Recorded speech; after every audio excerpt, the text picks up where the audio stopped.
And welcome to this edition of Car Time Radio.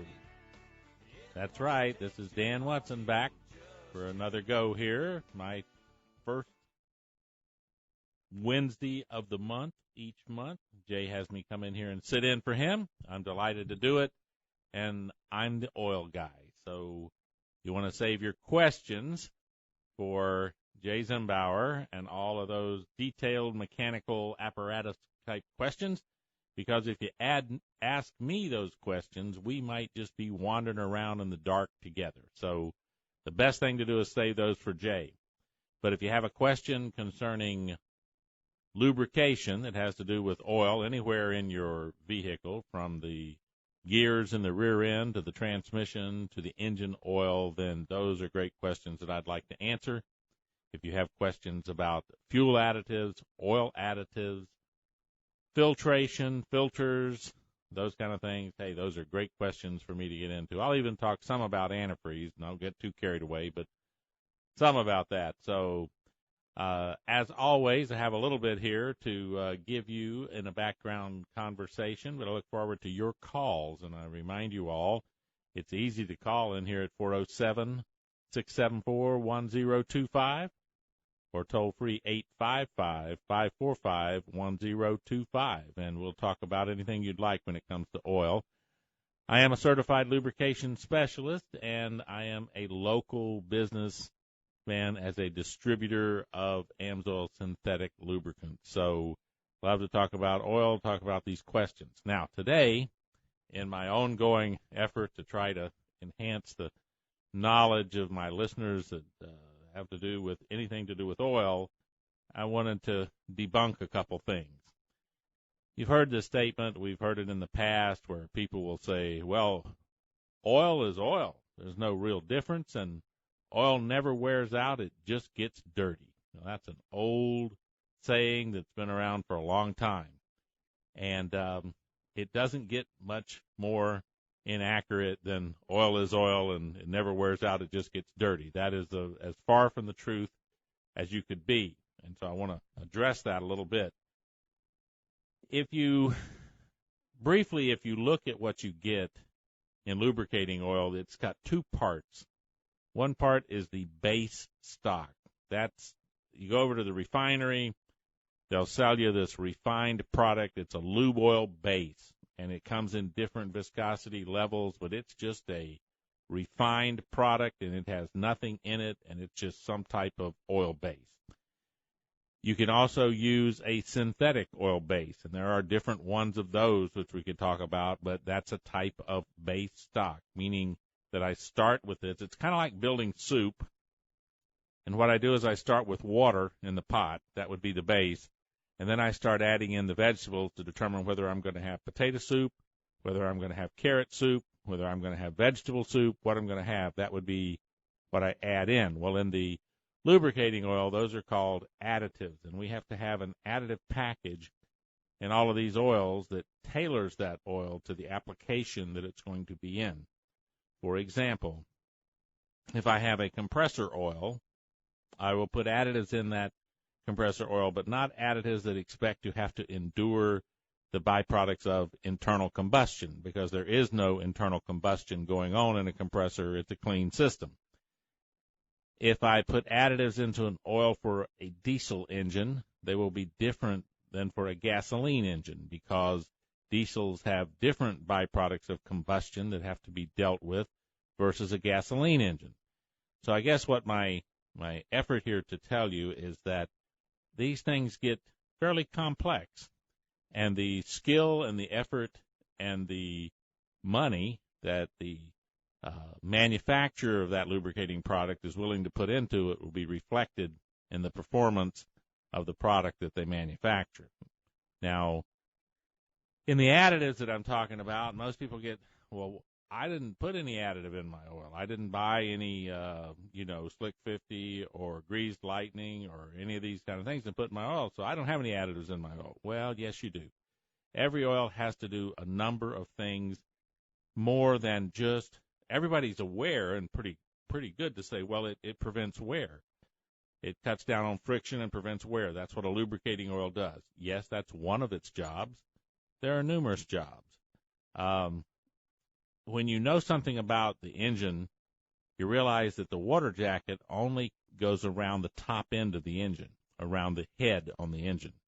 The lower end of the engine has no water jacket, nothing to cool it except the flowing oil that flows around and cools the bearings, and then the oil has to go up to the top of the engine. It has to flow down next to the water jacket and release the heat from the oil to the water that then goes to the radiator to release it to the air. So oil is typically cooling about 40% of the engine parts that are cooled by the oil. Then the oil, of course, is cooled by the water and the airstream that comes through. So there's another function of oil. It has to cool as well as prevent wear and friction. Also, oil has to provide the seal between the piston rings and the cylinder wall. You can't go metal to metal for a seal there. So the oil is actually what's providing that seal to provide compression in the engine so that you make power. Another function of oil.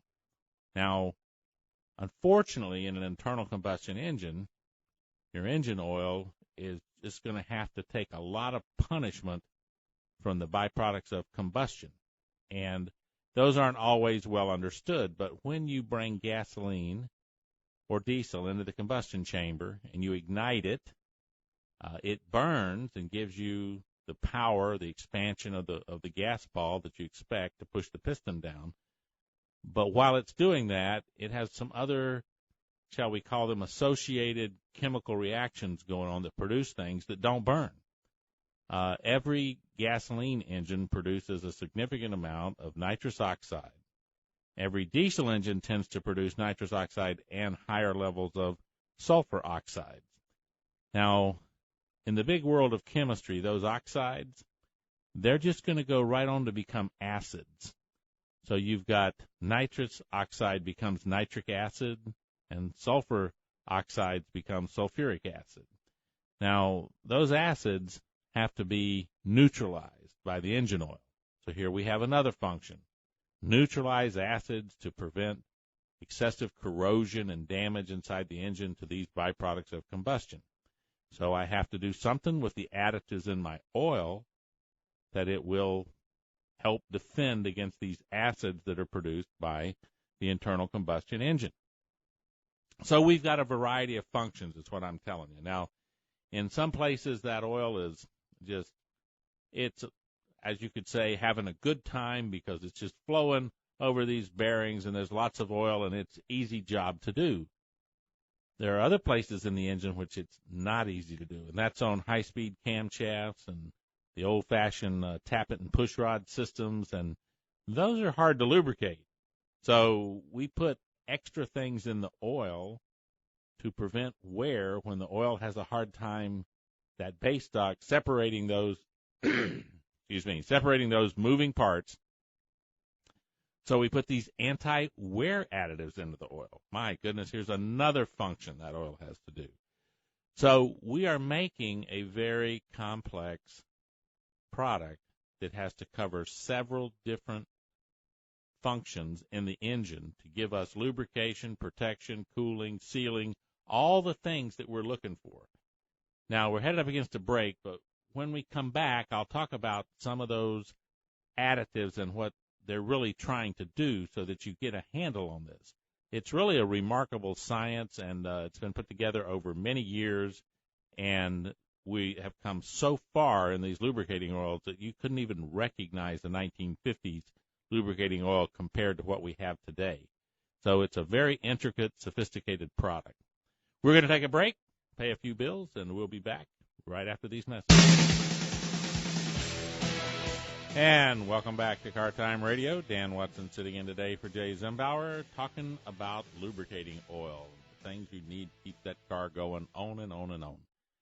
Before the break, we went over some specifics of the properties of oil and some of the functions. Now I want to tell you a little bit about the additives and remind you that, hey, we're taking calls on anything. You want to know something about something you've heard about oil, or what about the synthetic oil, or what about this, or what about that, just call me, 407-674-1025, or toll-free 855-545-1025. Now, quickly, on these additives, I have to have anti-wear additives. They're there because there comes a point at which the oil has a hard time keeping these two moving parts separated, and you don't want them to go steel to steel, so we put these things called anti-wear additives in, and they're made up of usually some type of zinc compound, because that soft zinc metal, when it coats on the surface, you can go zinc to zinc and you still have a pretty good lubricated surface. But if you go steel to steel, you're going to have some real wear. And we have antioxidants because, as we talked about, this oil that we've made, oxygen is a really strong element in our atmosphere that has a very high ability to react with anything. And you can see that by everything around you. When you see paint deteriorating, it's oxidizing. When you see rust forming, that's a part of oxidation going on. We even take antioxidants for our body. So, oxygen is extremely strong. So we put these antioxidants in the oil, and I'm going to stop with that one and take a phone call, and we'll come back to some others. So, Ron, what can I do for you today?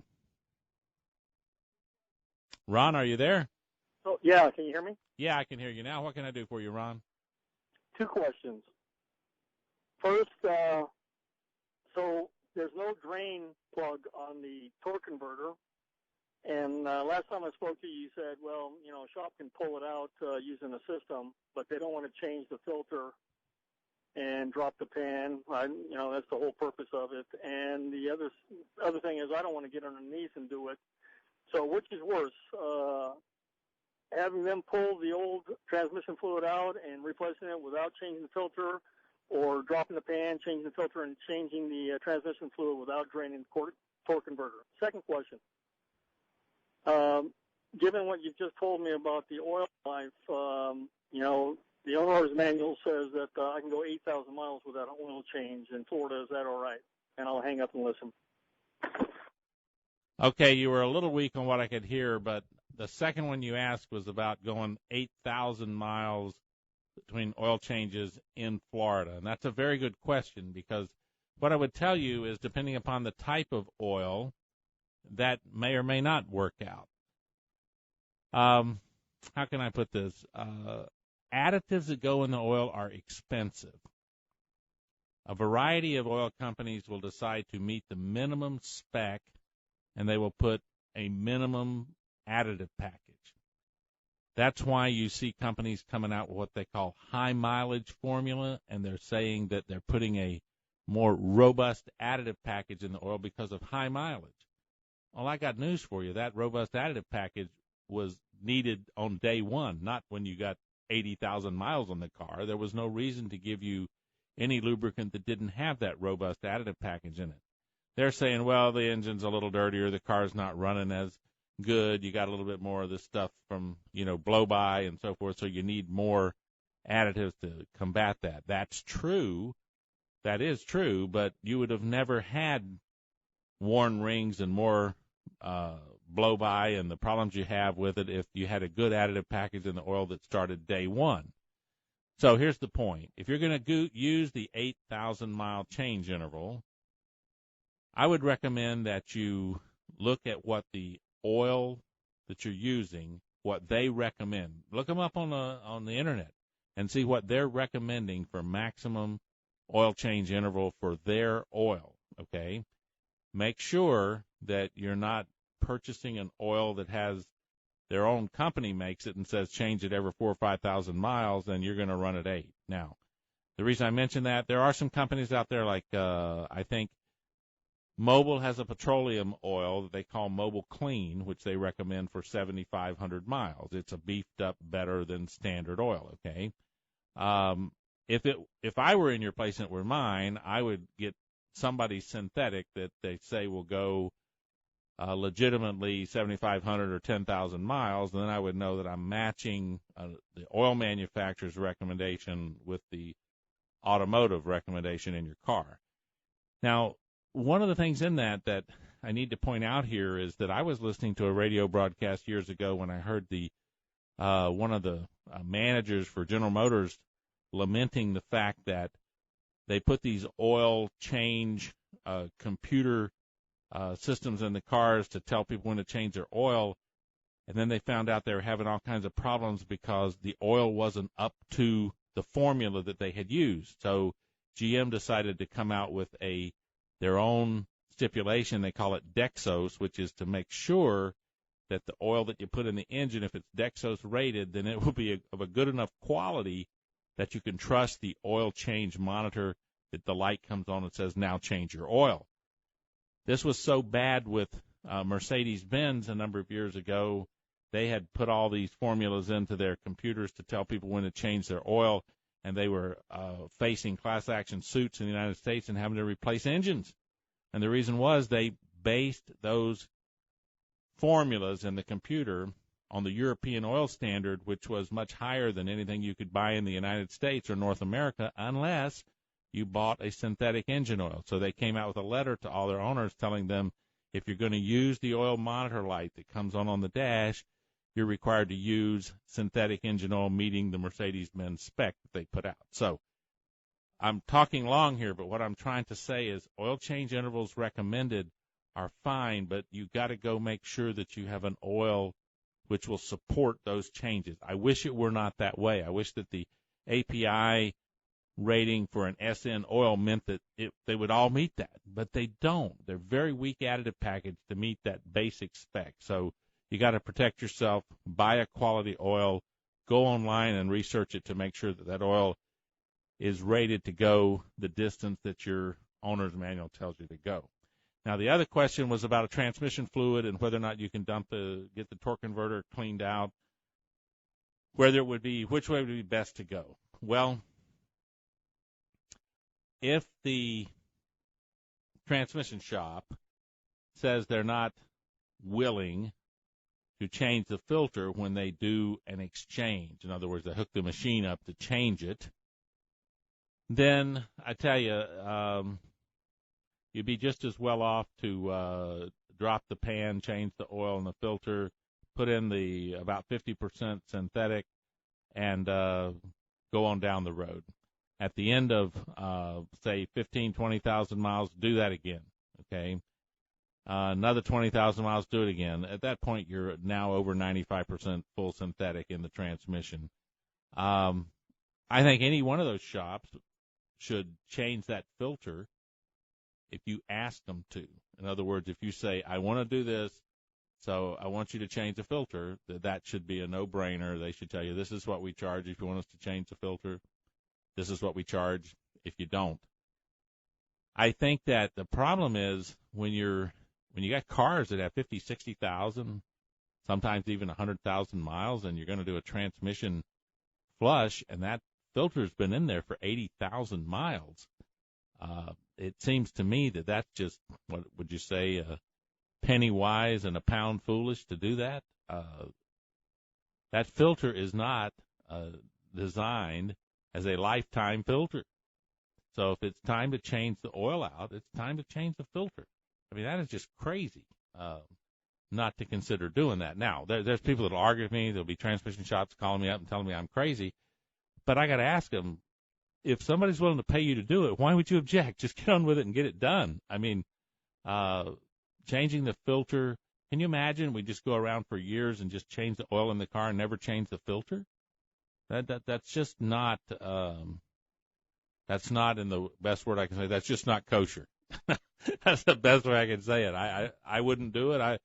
But if they're not going to do it, you're just as well off just dropping the pan and doing the normal service and change that filter, and then you'll be in good shape, and you can run at least 25, 30,000 miles on that 50-50 or 60-40 mix of synthetic and petroleum. I would prefer you get it all exchanged out, you put a new filter in, and everybody's a happy camper. But I guess I don't control those actions where you go. Looks like we got another call coming. I guess I can try to squeeze it in before this break. So, Jerry, what can I do for you? Hey there. Thanks for taking my call. I have a Ford Expedition with about 98,000 miles on it. I get a very slight puff when I start it after it's been sitting for a day or two, it does not appear to use enough oil to make a difference between each 3,000-mile change that it's been getting. I heard you talking about high mileage motors.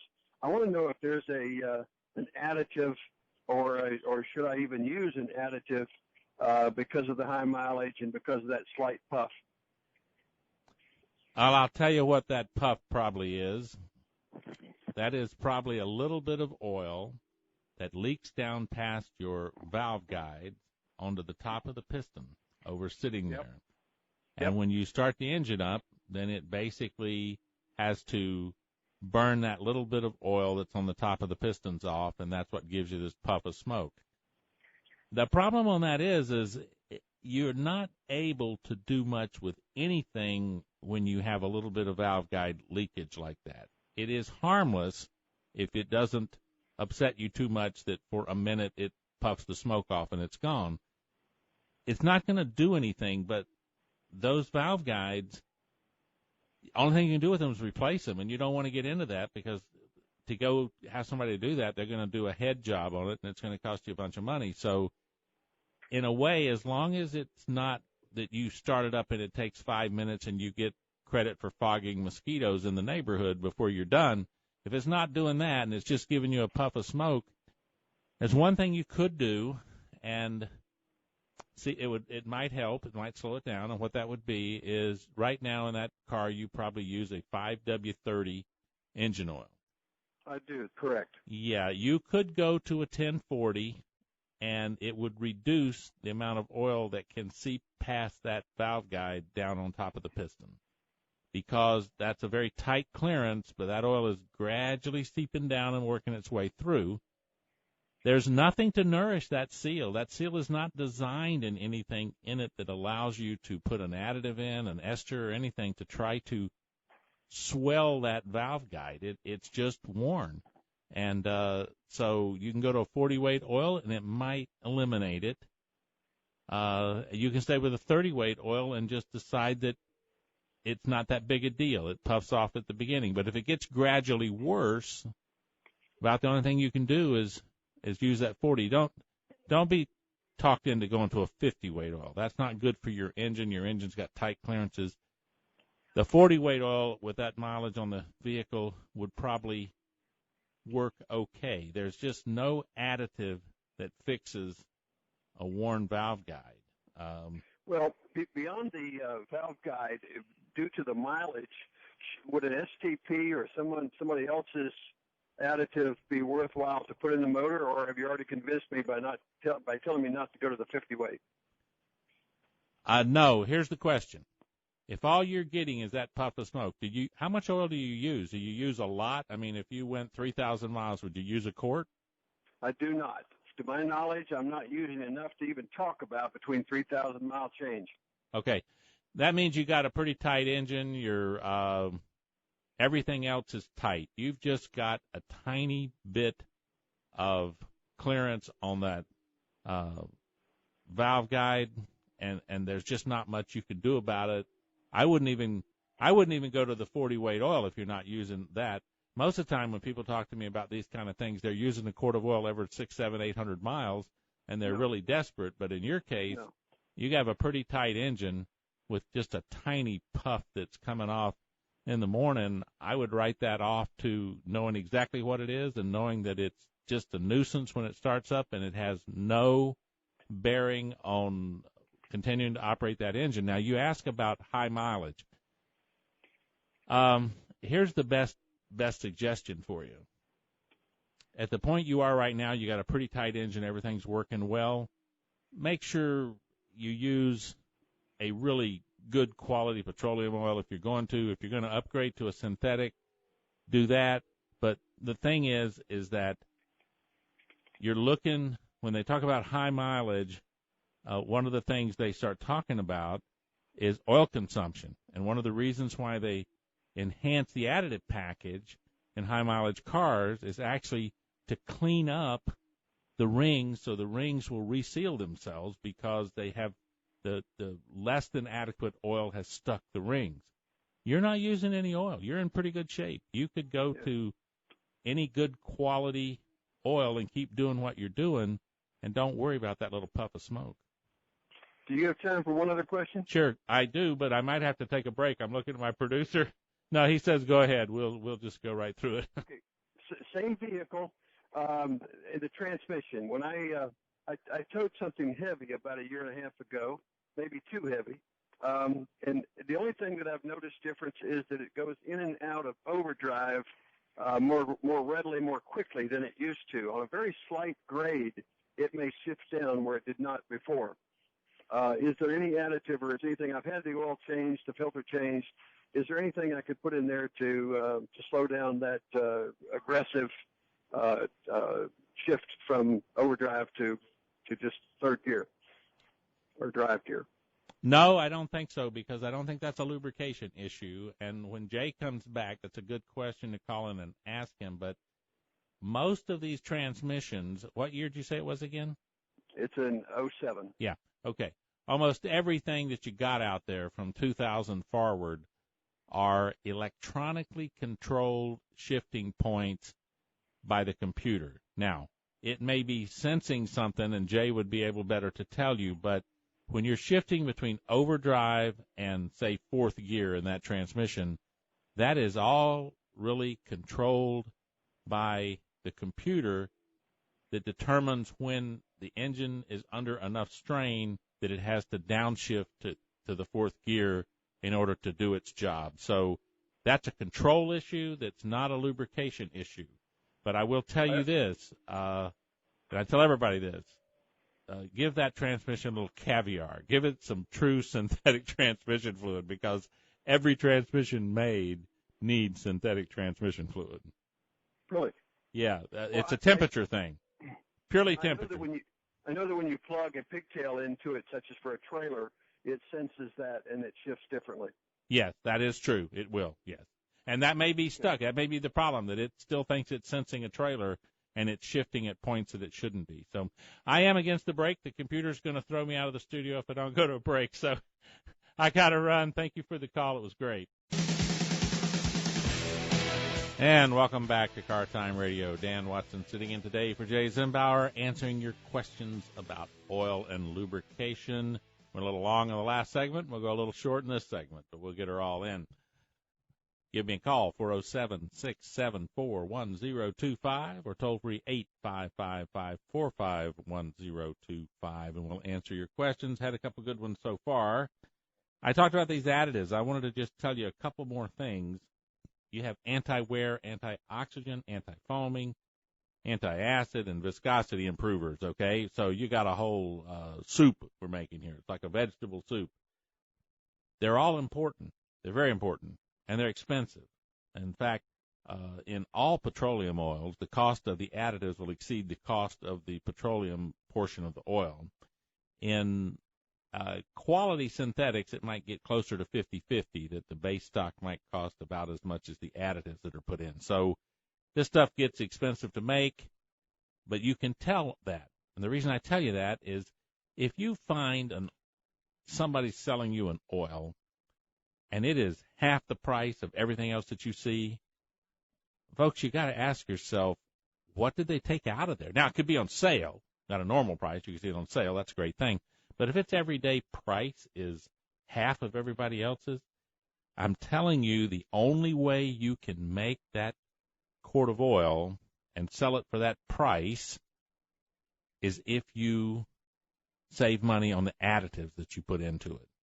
And if you save money on the additives that you put into it, then the performance of that oil is going to reflect that.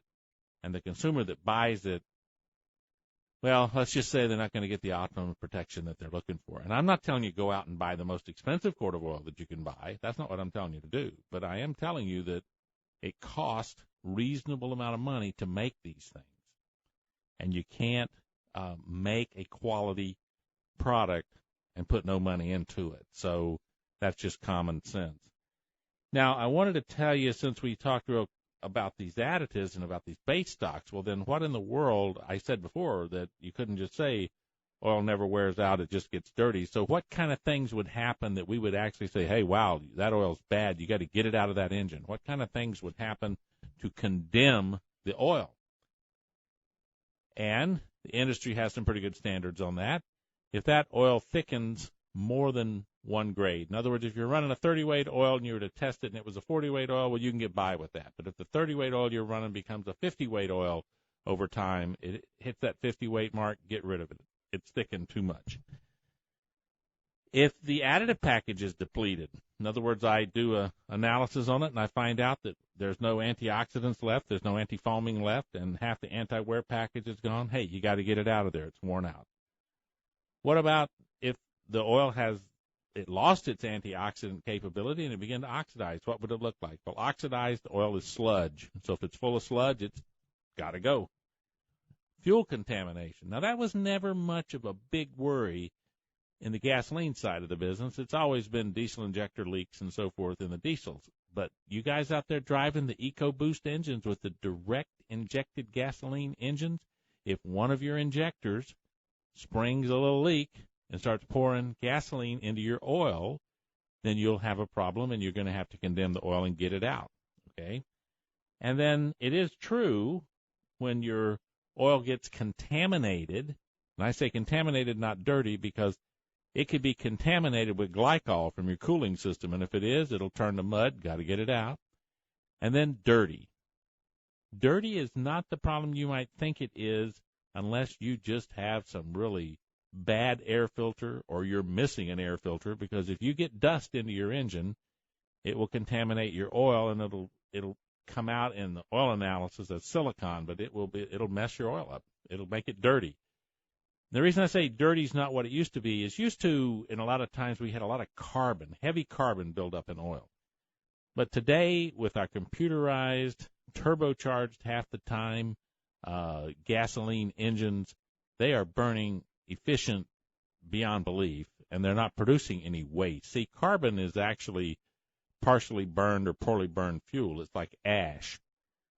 It's not happening in these modern engines. If everything's according to what it should be, you will not have a carbon problem. Now, that's not necessarily true, again, for direct injected gasoline engines. They are producing soot in the cylinders, just like a diesel engine would.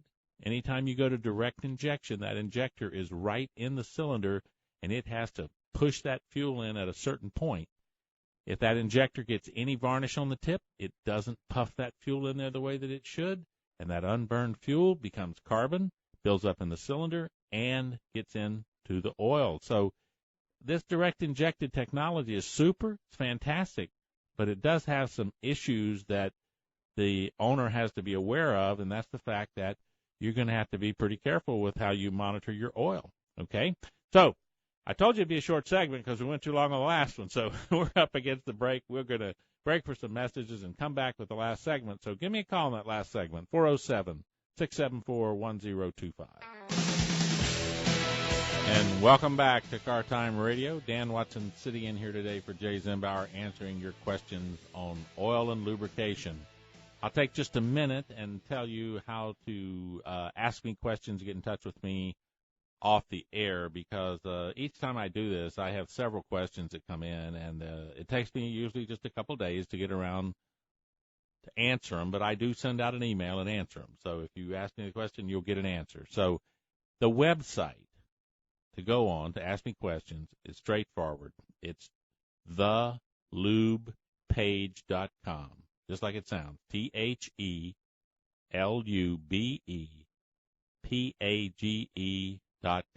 thelubepage.com.